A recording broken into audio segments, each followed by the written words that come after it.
manipulate the whip.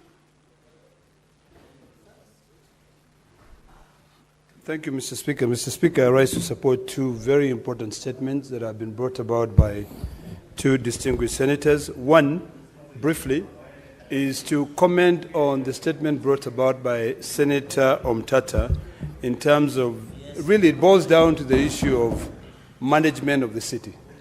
Mr. Speaker, before this constitution, during the BBI period, some of us had seen an opportunity to be able to bring in positive change to how a city like Nairobi is managed. We compared it with a city like Addis Ababa, which has got about 10 sub-counties in it, managed by different authorities, to be able to ensure that they deal with waste management, they deal with sanitation, and they also deal with service delivery. Mr. Speaker, when we are talking about the issue of managing or lamenting here on how filthy and dirty the streets of Nairobi are, I think it is about time that we become more future-centric and come up with a solution on what we are going to do, because every single day as we talk, we will never solve the problem of Nairobi. Nairobi will continue being filthy, dirty. Mr. Speaker, if you go to Enterprise Road, you'll be shocked. You know, there's a place where they sell pallets, and right next to it, I think it's next to one plastic manufacturing company. It is a filthy area. You know, it is literally converted into a dump site. It's the middle of the road, converted into a dump site. If you go to Isili, the same things. Mr. Speaker, it is about time that we start thinking about how do we manage Nairobi. And ultimately, my proposal will be Nairobi should never have been made a county. Nairobi should not be made a county. Nairobi should be made a capital city that is managed like other big capital cities are managed, a city like Addis Ababa, a city like Washington, D.C., because what is happening right now, we have been told of problems. Earlier on, the Senator of Nairobi was talking about the issues of post-COVID, when people, houses, when they were given a waiver because of the hardship. Then later on, now we have changed the strategy. What is happening there as to why tenants are being evicted from their houses is not really because of a rent dispute issue.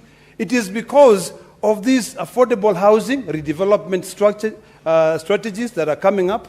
And instead of taking those people and sitting down with them and saying, let us find a way that we build these houses for you to be able to live here and continue contributing to this economy, we now kick them out. Those are things that, Mr. Speaker, that needs to be thoroughly investigated and a solution found, one that will be able to take care of the needs of these citizens who live in Nairobi. It is true, all of us live in Nairobi. Members from all the 47 counties live in Nairobi. So we must be able to come up with a better way of managing this city. Secondly, Mr. Speaker, I don't want to waste a lot of time on these issues, is the statement raised by the good Senator of Kilifi. Mr. Speaker, we were in Kilifi a while ago, and all of us were shocked with the level of poverty in Kilifi. We talked about affirmative action in Kilifi. We talked about the challenges that Kilifi County faces. The same challenges that Kilifi County is facing right now. In fact, it made me say that we in Narok County are better. Because when you look at the schools, the issues that have been raised here, Mr. Speaker, by the distinguished senator from Kilifi are issues that requires us to be very keen on also following up. Number one, why is it that in Kilifi, and not only Kilifi, but in a lot of rural counties, maybe Tana River, maybe even part of Narok, the Ministry of Education has not fully carried out an audit to find out how deplorable primary schools are and put a budget based on counties, not just a budget based on who you know. A lot of governors are now building primary schools. That is not their responsibility. That is the responsibility of the national government. So the issue, the first issue that the senator raises is an issue that requires us to follow up. The Ministry, the Committee on Education should follow up to ensure that that matter of deplorable schools, primary schools in Kilifi, is taken care of. Number two, Mr. Speaker, the good distinguished senator raised an issue of food for kids. It is true, recently, we saw a video in social media, in the mainstream, where kids were being asked to recite Hare Krishna for them to be given food. For that, Mr. Speaker, I only have to go to the Bible, and I'm happy that the pastor is here. I think it is Matthew 3:6, where it says that you should not let your left hand know what your right hand is doing. When you give, give in secrecy. You know, if you're willing to give, whoever has gone there, don't force the kids to recite, you know, so that you can be able to give them food. I was sitting down here and we were discussing it with my minority leader, and he said a long time ago, some of us were being told to go to Catholic to school, and we have to be able to do the Lord's Prayer before we're given food. Is that right? That is not right. Why are we still poor in this country? Why can't we not be happy with what we have and we share among each other? The amount of money that goes to Kilifi is a lot of money.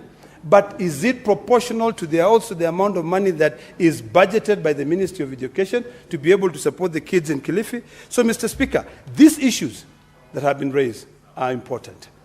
Number one, the Ministry of Education now needs to carry out an audit to figure out how are you expensing out your budget. Are you expensing out your budget to be able to offer affirmative action to support other schools?